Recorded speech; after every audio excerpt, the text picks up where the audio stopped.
Hi friend, আপনাদের সাথে আমি রিন্টু আবার একটা নতুন ভিডিও নিয়ে এসেছি। খুব ছোট্ট একটি ভিডিও। আমরা আমাদের কোম্পানিতে একটা পার্টি ছিল 30 লোকের। তা আমরা সবাই মিলে একটা ছোট ডেকোরেট করেছি, জিনিসটা সাজিয়েছি আমাদের মতো করে আর কি। তো দেখো, যদি ভালো লাগে তবে একটু লাইক, শেয়ার এবং কমেন্ট করে জানাবে, ঠিক আছে? এর মধ্যে অনেক কিছুই মিস আছে, তো সেগুলো এই অনেক কেক বা অনেক অনেক কিছুই আর কি, যেগুলো ফ্রিজে রাখা আছে, বের করা হয়নি, সেগুলো পরে আবার সাজানো হবে। এখন এমপ্লয়ি নেই, ওরা একটু পরে আসবে, মিটিং এ আছে, যার জন্য আমরা একটুখানি ফটো তুলছিলাম, ভিডিও করছিলাম, আমাদের স্যারও ছুটাছুটি করছিল। তো বন্ধুরা, ভিডিওটা বেশি বড় বানাবো না।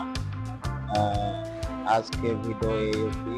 বহুত দিন পরে আবার একটা ভিডিও নিয়ে এসেছি। যদি ভালো লাগে তবে শেয়ার এন্ড লাইক করে জানাবেন। আবার দেখা হবে নেক্সট ভিডিওতে। আপনাদের সবাইকে ধন্যবাদ। সবাই সুস্থ থাকবেন এবং ভালো থাকবেন।